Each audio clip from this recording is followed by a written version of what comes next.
time are you talking you're going to be there? Because they didn't put whether it was East Coast or wherever it was. So yeah.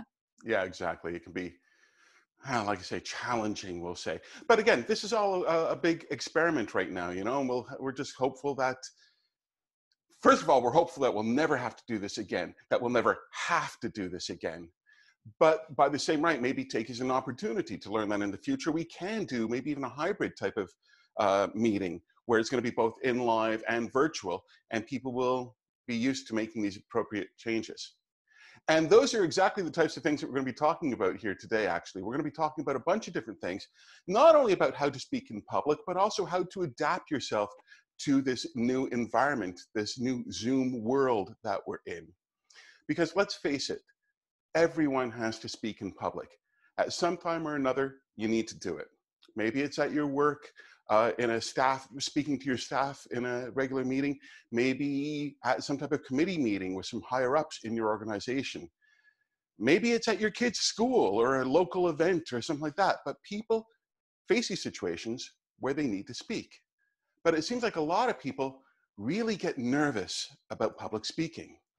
Jerry Seinfeld actually said years ago, according to most studies, people's #1 fear is public speaking. #2 is death. Death is #2.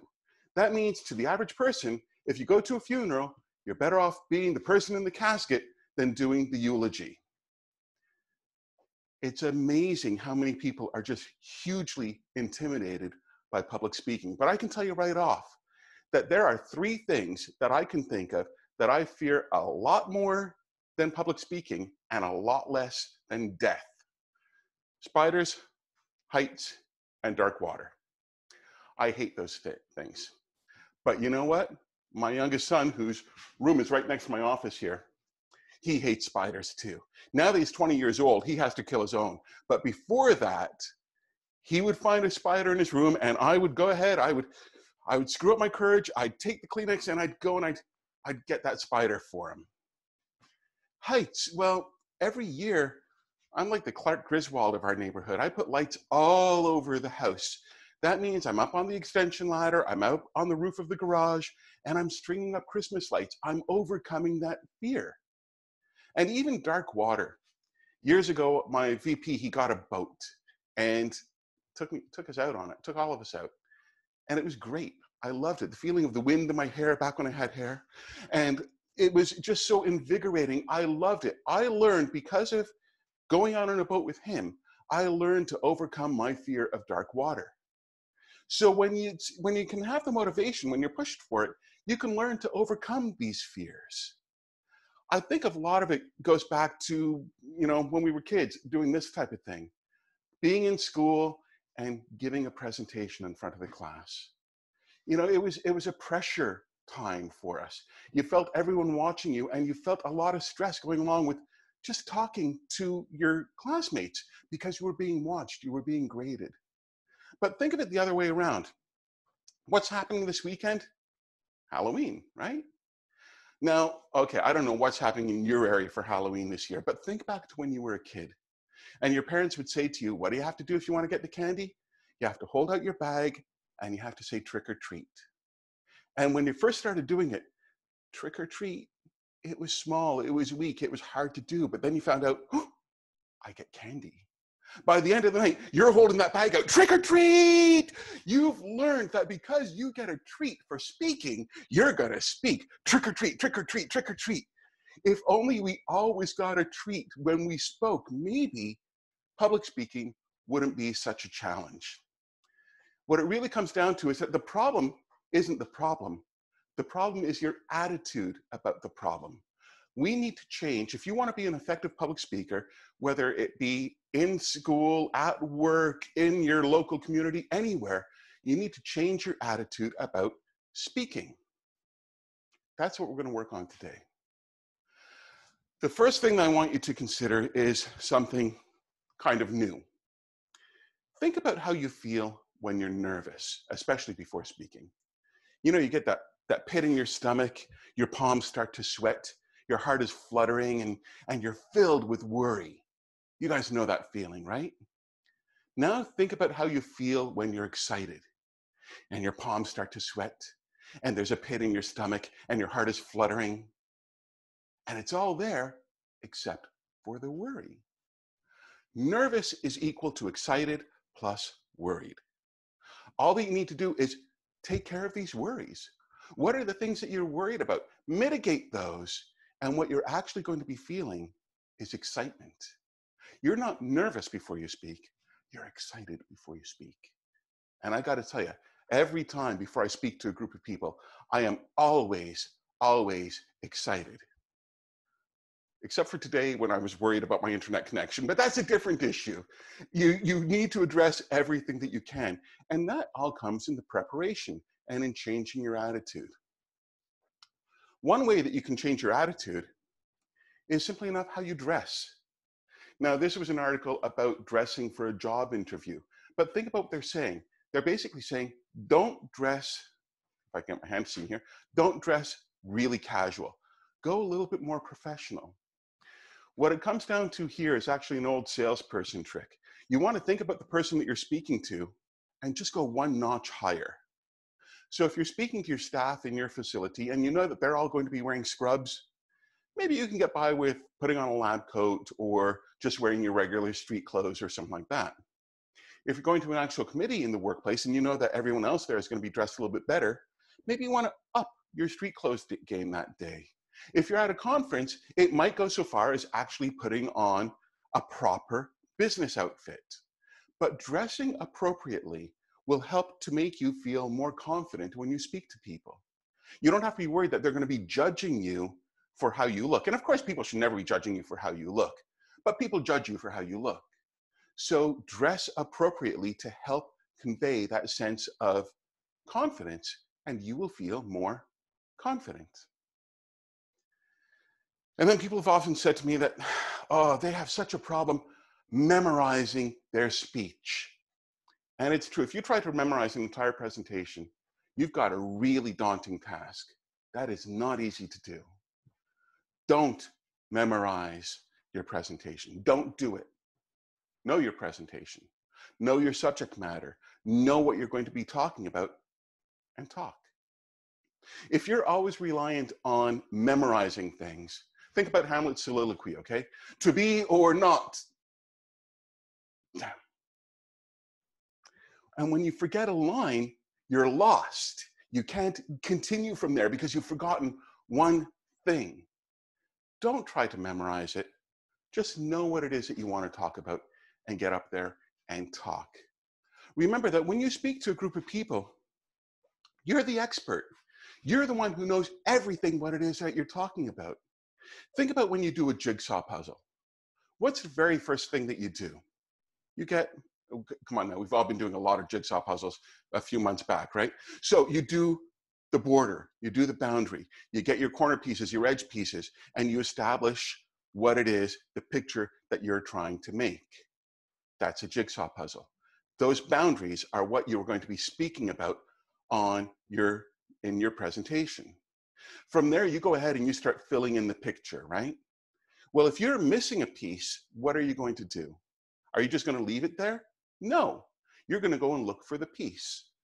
When you start building a presentation within that framework and you have a hole in your picture that you're trying to build for people, you're not going to leave it there. You're going to go to your mentors, to your colleagues, to your resources. You're going to go online. You're going to find that missing piece of information, aren't you? And you're going to put it in there.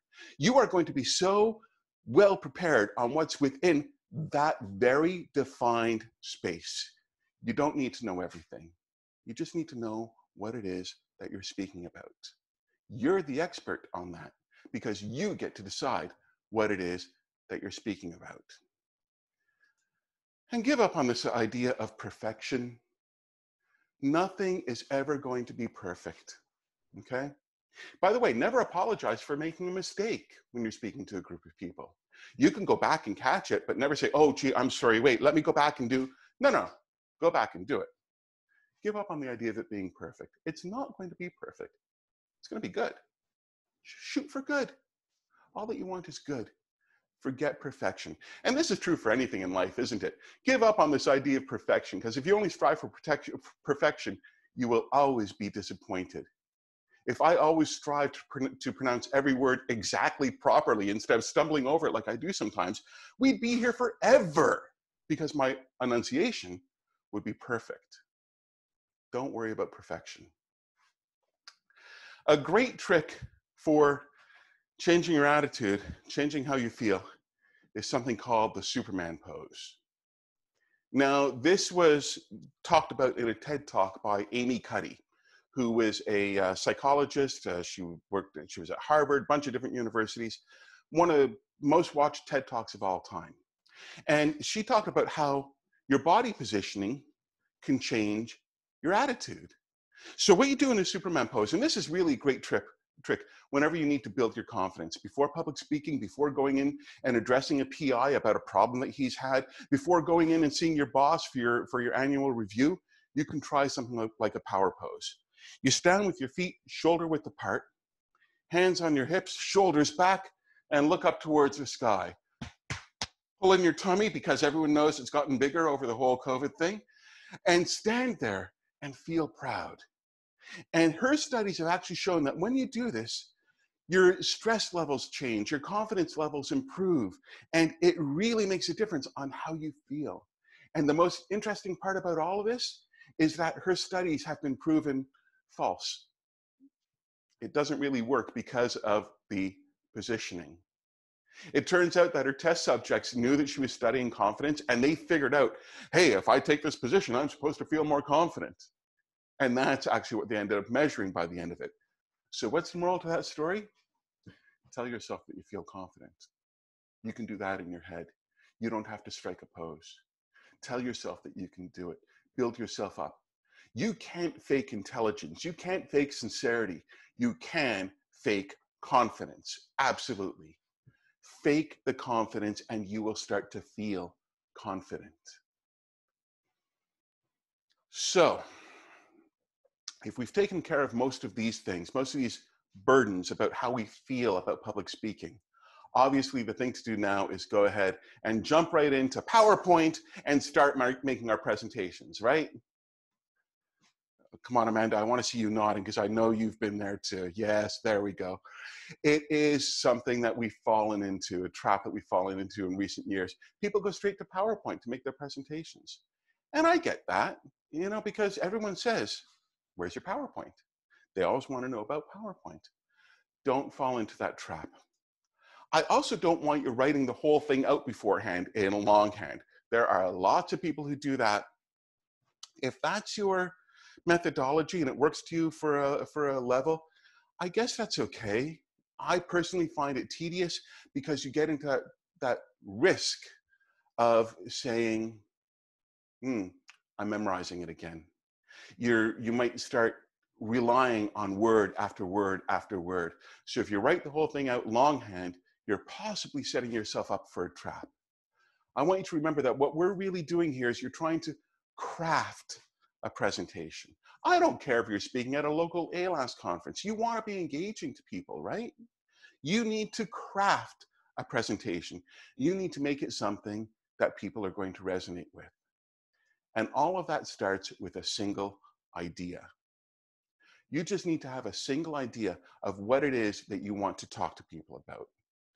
Take some time, think about that idea. Really try to get it really crystallized in your mind. If you can be sure that you can understand what the idea is that you want to communicate to people, then all that you have to do is talk about that idea. Now, I do take it a step further. This is literally what I do when I come up with any type of presentation, including this one right now, the other ones I gave this week. I start by taking that idea and I sit down with a pad of paper. Of course, more often than not, a Ancare notepad.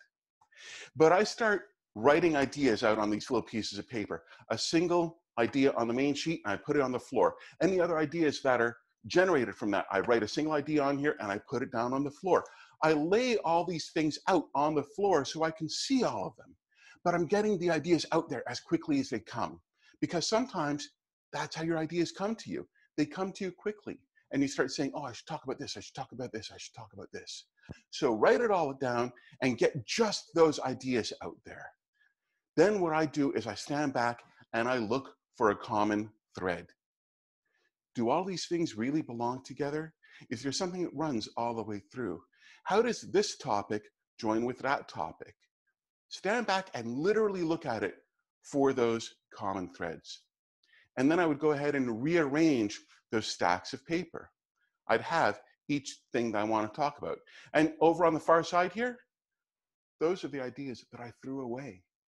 Sometimes you have to be willing to throw away your babies. I know that sounds absolutely fantastic, actually. Getting rid of kids, sometimes it would be great.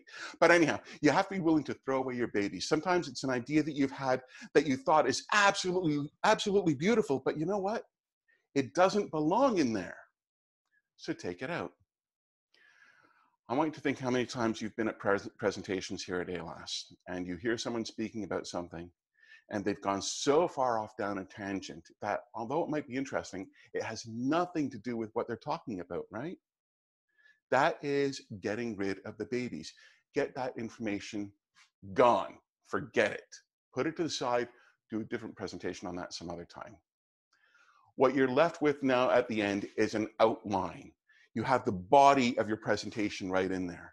All that you need to do is go ahead and tack on a beginning and an end, and you're done. You have now, from these scraps of paper that you have written out on your table or on your floor, with beginning and end, and you've got what it is that you want to talk about. Now what you have to do is make sure that you know all of this stuff. And that's where I go to something known as a mind map. Now, I'm hoping that maybe you guys have seen this type of thing before. It is a great visual way to remember things.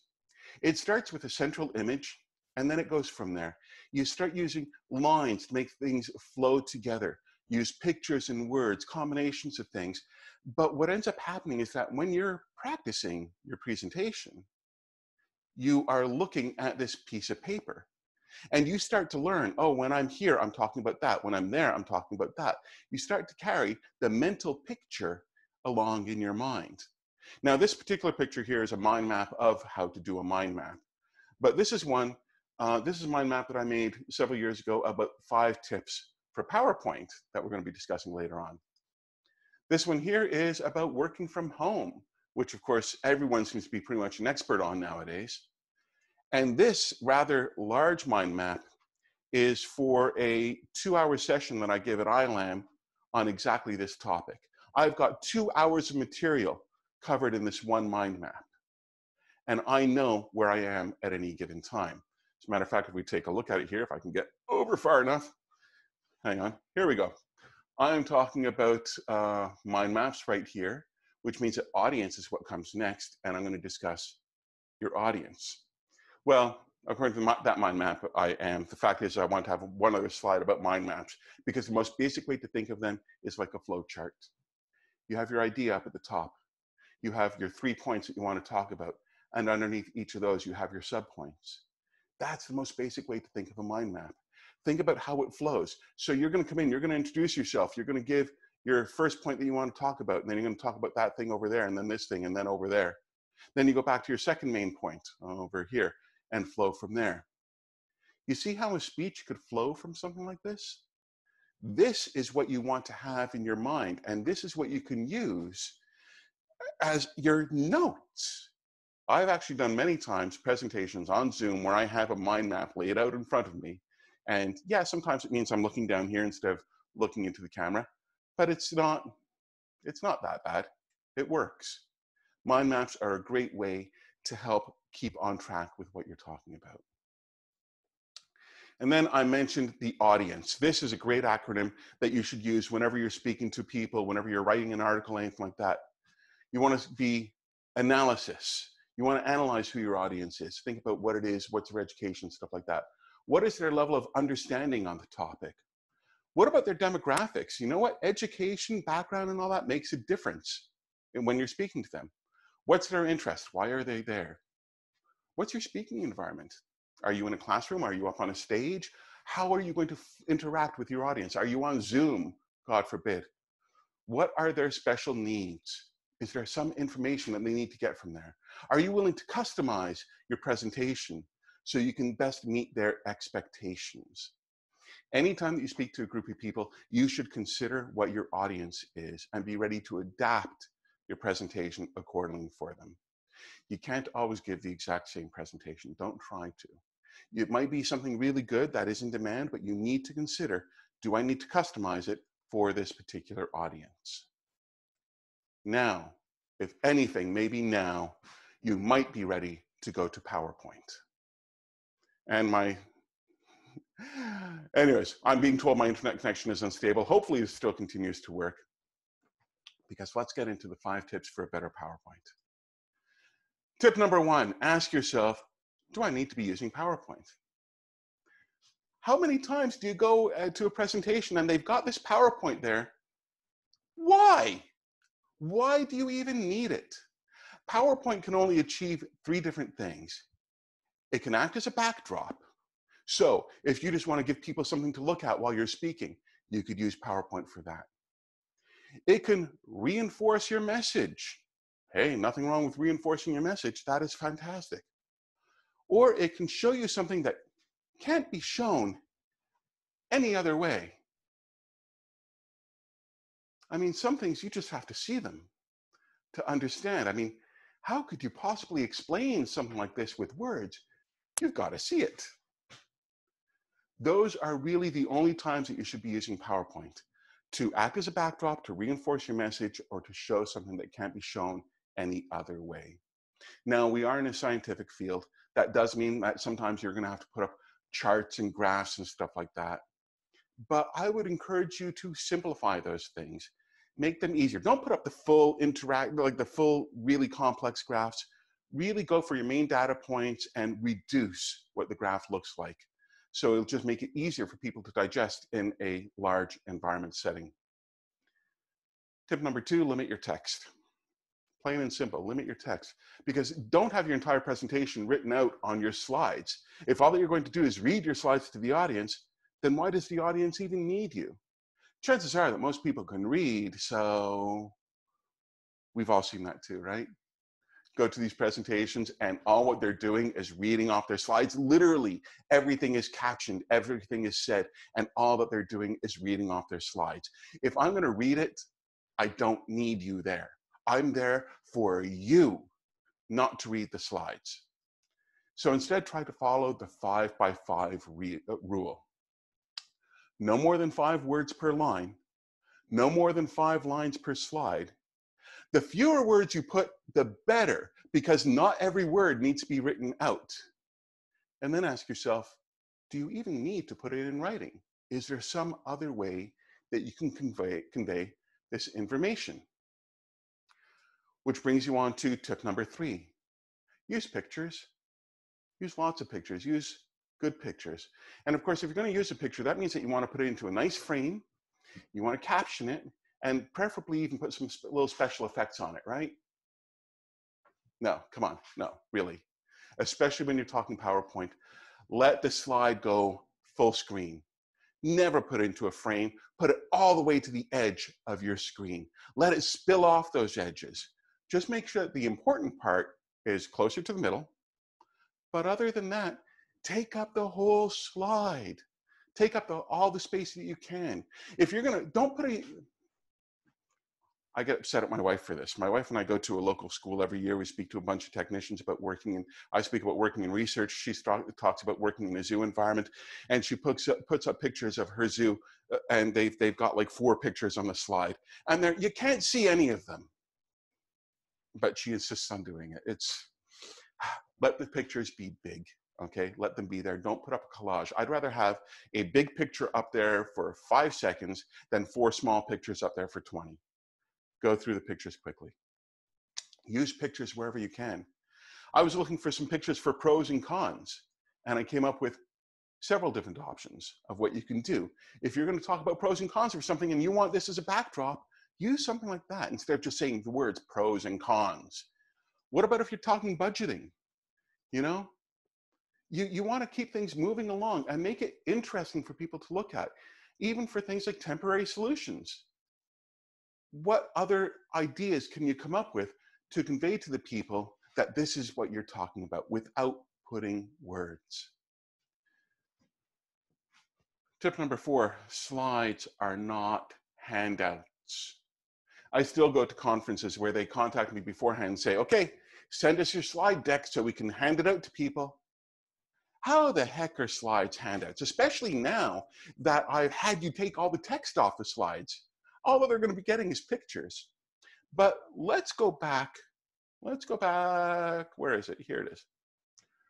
Remember this over here? This flowchart that I talked about? This is prime for you to go ahead and make a really effective handout. It's all broken down for you already. All that you need to do is write about each of those topics, but you've already got your headings and your subheadings and your sub-subheadings. It's all laid out there for you.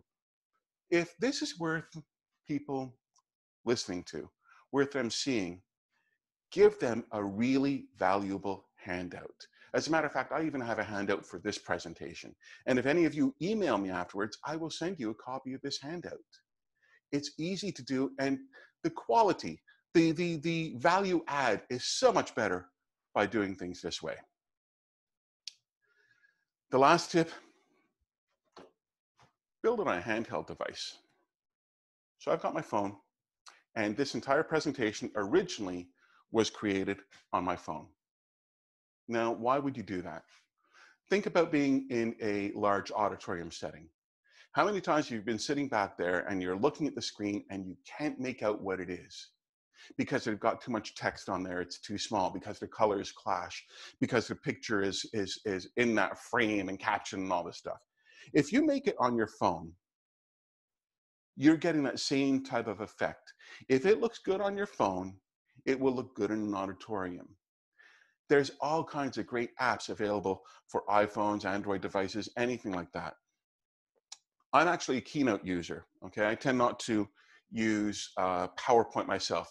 Keynote, and even the PowerPoint app, all of them are stripped down on the phone. You've gotten rid of all those fancy effects, which, by the way, don't use the fancy effects. I mean, once in a while, I suppose, to achieve something you could, but for the most part, don't use the effects. I do a simple fade transition from one slide to the next. That's it. Really, consider building it on your phone, on your iPad, anything like that. It's so much more of a portable and appropriate way to do it. Oh, and portable actually is a huge thing. I carry this, and I've got a special dongle somewhere here in my office. Having not left my office in the past 7 months, I don't know where it is now. But I travel with my phone and that dongle, and I can give a presentation somewhere at a drop of a hat because I've got the presentation with me all the time. I can take it from my phone and simply put it up onto a screen. Piece of cake. What about this world that we're in now?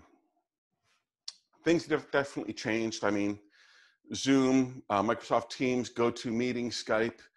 Which one are you using? You know, I can actually say that probably the most versatile is this one over here, Microsoft Teams. It's probably the best one overall. The most frustrating one to use overall is this one right over here, Microsoft Teams. It's a pretty big, you know, what do they call them? The Venn diagram on those two things is pretty huge right here on Microsoft Teams. It's challenging, which is why a lot of people have gone over here to Zoom. Zoom is easy, quick. You just follow a link and you're there. Zoom is easy to use by comparison, but of course we all know the faults associated with Zoom. A lot of professional organizations, news agencies, and that will still be using Skype. And the poor people from GoToMeeting are hiding in the corner in their office, crying themselves to sleep all night, realizing that they've missed a real opportunity here. And boy, talk about dropping the ball. But we've definitely found ourselves in this environment where we're using Zoom more and more often. Now, I was on Zoom for all said and done about 7 hours yesterday. It was a long day. I'm sure a lot of you have been there as well. It can be very tough being on these things. So here's what I want you to think about, though, when you're speaking to people on Zoom and possibly having to present to them in some manner. I did this whole thing by changing out my background all the time. You notice that that's a little bit more interactive and maybe a little bit more engaging, or at least I hope so. This is really easy to do, okay? With PowerPoint or Keynote or whatever you're using, you can take your slides and export them as images. And then you just drop them into your background on Zoom. It's very easy to do. The trick is that you have to have your settings window open here as well. So I have all my slides laid out in front of me. I get to see what each slide is coming up, and I have to click on the next slide. So there's a little bit of work there, but it's really not difficult at all. And this definitely makes it a little bit more fun, I think. Now, there's a lot of people though who are going to say, no, I don't want to be doing what you're doing, Gord. Also, by the way, you'll notice I'm standing up, I move around a bit, I've got my camera up high. Some people won't want to be doing that.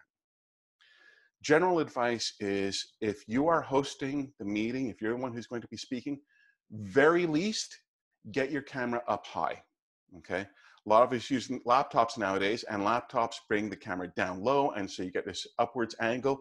You know who you are in there, you can see yourselves, and you know that how it makes you look. So get your camera up higher, put it onto a stack of books, something like that. You know, if you're on a laptop, just get it up higher.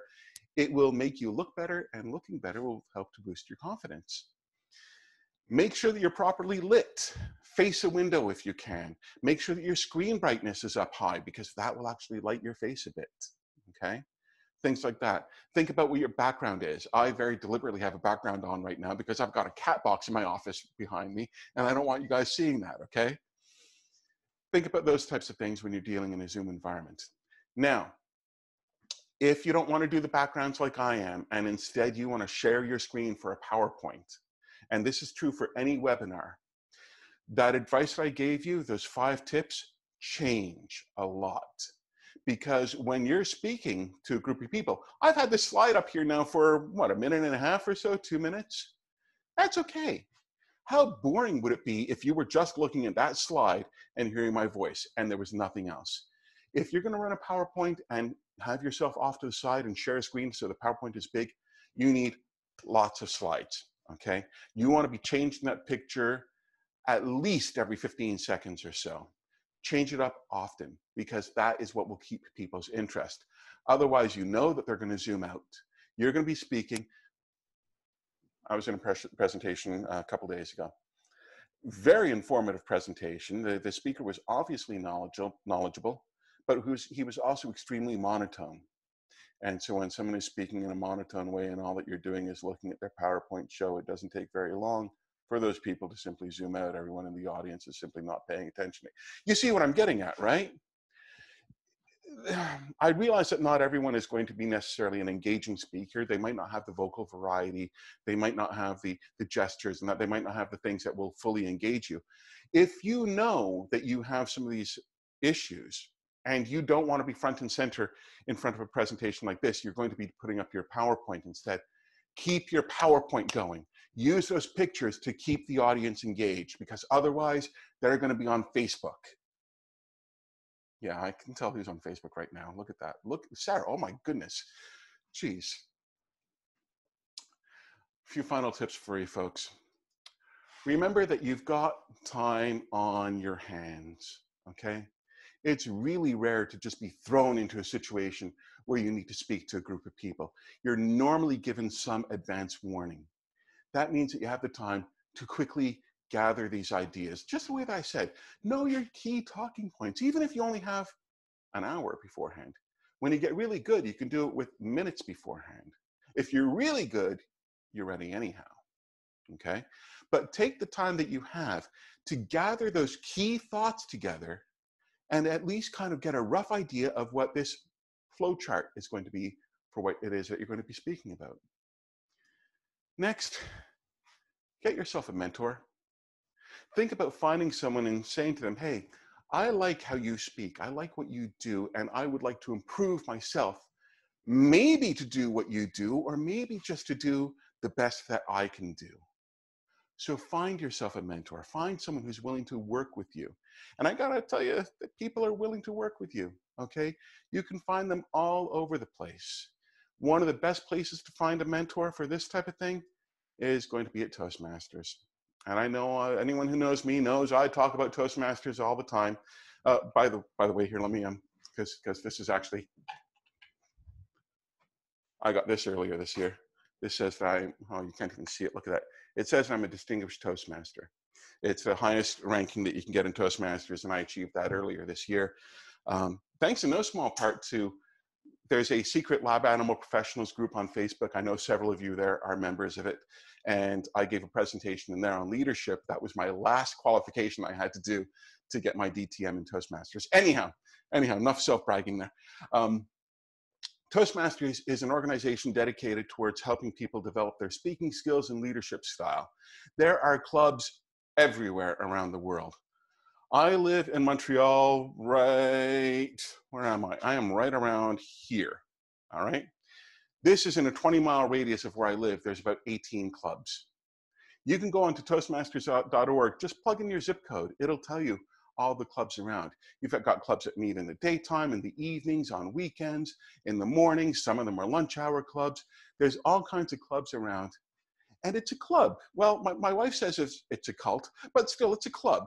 And the nice thing about a club is that it's not terribly expensive and you're not forced to do anything. It will help you progress at your pace. And it's a great place to go ahead and, if nothing else, find that mentor. Check them out. Most clubs let you visit them for free. Most of them are meeting online right now. If any of you want, my club meets on Wednesday evenings at 7 p.m. Shoot me a note and I'll send you a link and you can join my club virtually, even though we're on these huge distances in between. We can all do it. We can all speak better, and we should all take these opportunities, because if you can't speak to people, you can't lead people. And everyone, in many ways, is a leader. So you want to take it to, help advance yourself and become the best person you can be, the best leader you can be, the best spokesperson for our industry that you can be, and just get out there and speak. So at this point, believe it or not, I will actually take, oh, look at that. People were chatting. I missed the chats entirely. That's how focused I was on what was going on here. But I would more than happily take any questions that any of you guys have. Okay, now all of a sudden, see, it's because no one wants to speak, right? I would appreciate if you guys would even just unmute yourself and maybe toss anything out. Come on. Sorry for picking on you, Sarah. That's all right. You do it all the time. I'm used to it. It's fun. It's fun. We've known each other for how long now? I will say that I'm jealous of, a very long time. I'm jealous of your ability to put backgrounds on. My laptop doesn't have enough juice. Like, it doesn't have the processing power, whatever it is it needs to do that. My work laptop, I should say. Yeah, I was actually working with someone about that yesterday. They had an issue where their laptop would only let them use the backdrops if they had a green screen. And yes. That's kind of weird. There are a lot of people who've gone ahead, though, and invested in green screens anyhow. One of the best things I've done, let me see if I can even show you guys here. Hang on. I have got, this is my ring light. Okay, so I've got this ring light, and I've set up a separate camera because I had the camera. So that way I have my camera up higher. I've got a standing desk here, but I've got my camera up higher, and I've got the ring light. And the ring light helps to give me good lighting on my face. And then also very important is I have my room light on up here as well. See, now you guys can actually see it. So the room is lit, and that helps to better define my what do you call it, my boundaries, my edges. My hair still looks like I'm losing so much of it, though, and I don't think there's too much you can do about that. Yeah, I see you nodding, Bill. I see. I don't look like, yeah.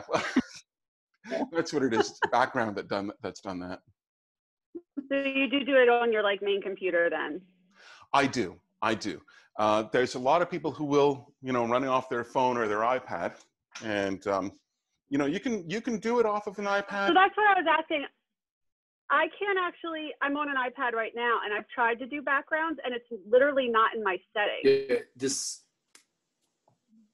go ahead, Bill. If you save it on go to your thing, and then to save it from your photos, and then you can set up a Yeah, line. it does. It's not even an option. Like when I go to the settings and everything, and I feel like I'm like, I don't know. Maybe it is a work iPad, so maybe they did something with the settings that won't allow it. But yeah, it doesn't even show up in my settings. I'm just going into mine right now to verify that. I mean, I have it in my settings right off. Maybe your iPad is really old. Gordon, your PC's Apple-based though, correct? Not Microsoft? My desktop computer is an Apple, yes. So, but even still, you should be able to do all these things with a relatively modern computer. Also make sure, Julia, maybe your app is out of date. Yeah, I'll check. I was figured when you said you were doing that, I'm like, okay, I'm going to ask him this question because no one else has been able to help me. Well, I'll check into it and I'll see if I can find anything else out for you. But I do know people who run these types of things on their iPads, virtual backgrounds and everything. The harder part working on an iPad for a Zoom meeting is that you don't see as many people necessarily, and it's maybe not quite as intuitive to be able to change your background up because you're going to be reaching towards the screen all the time and doing that. But that doesn't mean that it can't be done. I'm really hopeful that Zoom will come up with a setting that will integrate multimedia presentations as backgrounds. That would be nice. So. No, I really like that you have it as your background. It's really cool. That makes it a little bit more fun. So. Mm-hmm. So I'm kind of ghostly today because my house has so many windows in it and the lights are in so many wrong places. I have the difficult time with lighting, period. I've gone in and watched the YouTube videos on how you sit, where you put it, place it, put your light here. I have tried 4 different rooms in my house. It's not a very big house, and so I don't have really a lot of options. So unfortunately, I pale out. Yeah. I had the same problem when I was from home. Yeah, same problem. I actually literally rearranged my kitchen living room. So 1, people couldn't see my wine, and then 2, they weren't looking at windows. So yeah, I literally rearranged when I was work from home. Well, if I sit in this place, you get all the background stuff. So you can pick all the things and we could play Where's Waldo or something with all the junk I have because grandkids were just here. So. Well, Mia, I'll be honest, and I'll tell you that looking at your background, I think it's absolutely fine. What you're showing in your camera right now, there's nothing wrong with that at all. So I won't worry about that. And although you look pale, you're not horribly washed out. I actually got an issue with my laptop. My PC is actually down here on my main desktop by the side where I face a window. And whenever I use that camera, I get these hot spots all over my face and everything. But if I'm not hosting the meeting, I don't worry about it. That's so, yeah. So I have to, now that we are on COVID-19, we only work partial days. I'm usually not in the office much. My office computer does much better. The downside with it though is the camera is, just one that's plugged in. And that would be really where I would try to figure out, and getting a green screen would be nice, but then I get echoes and things. So I haven't, Zoom works better for me on a laptop like that I have now than it does on my nice PC in the office. But the lighting is better in my office. And I can do different backgrounds. What you can also do, if echo is a concern, first of all, you notice that I actually have myself mic'd. Now, if I was a little bit more professional, maybe I would have tried to hide that a little bit, but I use a separate mic because it works well for me. What you can always do is take some wireless headphones and put them around your neck and pair that with your computer, and then it'll use this microphone. You don't necessarily have to have your earphones in. You can use the computer speakers if you prefer, or you can put your earphones into and use the wireless headset while you're on that call, and it'll probably help with your echo. I don't even know if my PC can do a Bluetooth on it, because I do have the set that my daughter just got, and she did give me her microphone that she got from work that you plug in. Mm-hmm. So I've tried it. I have tried the microphone on here, and I still thought it would, and they said, you just sound like you're in a tunnel all the time, Maya, because your office is so big, I guess. If your PC doesn't, or they don't have a Bluetooth enabled, you just buy these little connectors and they go into USB drive. So that's how I use my Bluetooth speakers. That one is a separate Bluetooth dongle? Yeah, and so this just goes into, I bought it on Amazon, and it enables my my desktop computer to use Bluetooth devices. Okay, cool. Because I just bought 2 of those because we didn't have Wi-Fi, but I didn't know if they have that. So I'll look at the ones that we bought and see if they are Bluetooth enabling, because they do Wi-Fi for us. But thank you. Yeah, I know with Bluetooth, you tend to have to connect it, like go through the settings and connect each device separately if it's on your computer. Mm-hmm. Usually phones are a little bit more intuitive when it comes to that, but like I'm connected through my headset Bluetooth right now to my desktop, so I don't know if I guess quality does matter, but I don't know. These are averagely priced set. So yeah, you're exactly right, though. It seems like a lot of people never think about those things for their desktop. Phone, no problem. Your desktop can probably do it too. I also want to mention, because it looks like Sarah had to leave, but she did say that she gets so nervous during Zoom meetings and she has to talk, her voice trembles. Oh, this was private. Ooh, geez, sorry. Anyhow, heartbeats faster. I don't know if you have any suggestion on how to fix that. If I'm going to be completely candid, I was the most nervous before this presentation today than I've been for anything in a long time. I think a lot of that really was the connectivity issue. But there's, you know, when you're dealing with, this is anxiety that you're talking about. If you know that you've got your worries, the things that you can control, that you've got them under control. In other words, if you know that you know your material and you know that you are prepared and you know that you're, you know, all these things, but you're still feeling that real anxiety, then I would say that you go for anything that would normally be used for anxiety. Deep breathing exercises, what do they call it? Boxing, I believe, where, what is it?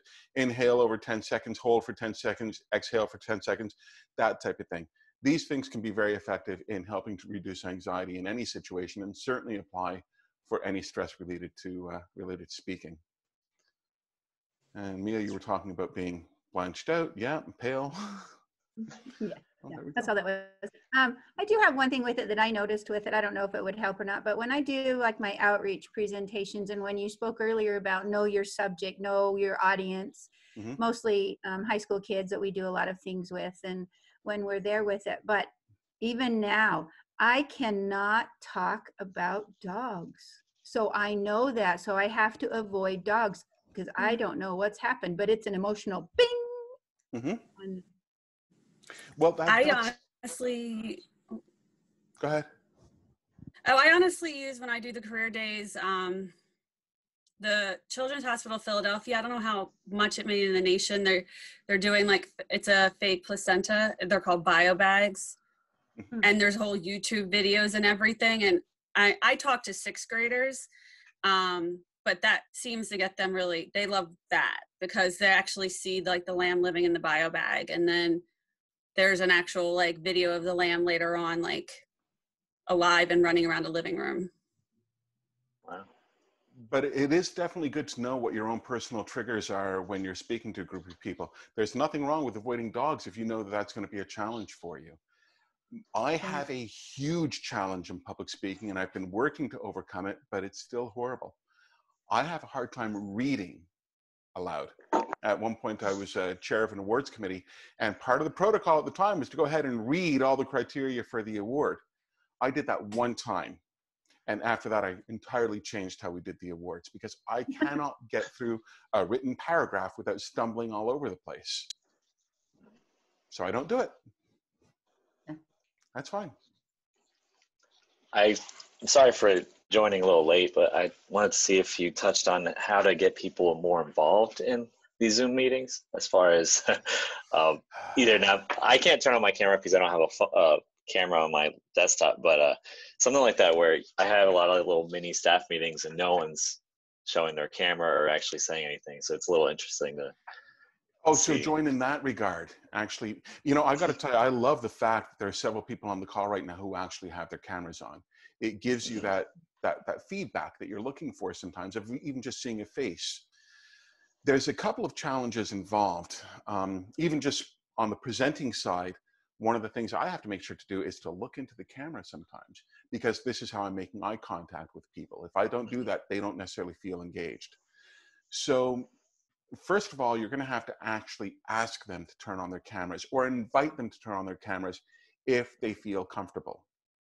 But you can maybe help them feel a little bit more comfortable by ensuring that you do exactly this, looking into the camera, make them feel like they are being looked at, and therefore it's okay for them for you to look at them back. That might help. Other than that, I'm not really sure. Does anyone else have any ideas for that? My friend at the UN, they're required to turn their cameras on, even if it's doing it from their smartphone. We don't redo it, and I'm only like one of 3 people, and it does really suck because I then hear later on, we saw you make a face, Julia. So people are doing the Zoom, but they're not turning on their cameras. While others do just call in. So, I mean, we have a whole variety.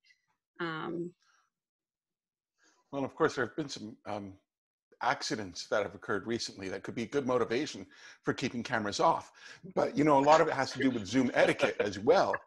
And there's just some things that you should not be doing, including going to the bathroom while you're on a Zoom call. Okay, please. But I would say that I would just right off tell people, we want your cameras on. I wouldn't necessarily make it obligatory, although if it was in a work environment, you could. But I would just tell people right off, listen, we'd like that, please. Yeah, I know I asked that question and I don't have my camera on, but it doesn't have it on my computer right now. It's okay, we'll let you slide. Right. One of the Zoom trainings I attended with William, I think it was, on that, they talked about that there are actually some institutions that are telling the people not to turn their cameras on. And I'm like, how frustrating would that be? Because we can't see faces. We can't do that. But apparently they had enough people that were complaining that they didn't want them on and didn't want to have their faces or whatever it was, but their institution actually lets them keep them off. We volunteered on, ours doesn't say it, but I do agree with you, Gordon. I think that just asking, or when I do my trainings, I have to let them know because I need to see their facial expression so that I can see what's happening. So I just invite them when we're doing this training, I need to be able to see you on this. If you have to leave, you know, go off. I had to teach it with my grandson. And then we've invited them to look at the Zoom etiquette, just to get an idea of what Zoom etiquette is and what you should be doing. Shoulda, coulda, woulda, I guess. Can't use those words really, huh? But anyway, just as an idea. But that is actually an interesting idea. It'd be really cool if you could come up with a, even like a Zoom etiquette infographic or something like that, that would let people know what the best practices are. Mute yourself when you're not speaking, or if you're not in a group conversation like what this is right now. Cameras on when you're in a group conversation, at very least. You know, those types of things.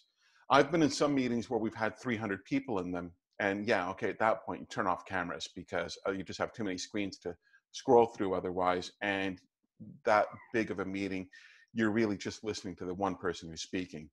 So at that point, cameras can be off, but otherwise you want it on. So. Sorry, my babies are crying, so I'm going to mute you now. Thank you very much, Mia. We appreciate it. And everyone, like I say, if you go ahead and just send me an email, my email address is up here on the screen, gordon@ancare.com. There we go. Send me an email. I do have a handout on this. Check it out, Toastmasters, if you think it's a skill that you want to develop. Try that route to see if you can get an appropriate mentor. Look at other people. Oh, look at the blue puppy. Oh, my goodness. Look at people that you know in your own personal life experience that are good speakers, and maybe you want to try to mimic them or learn from them.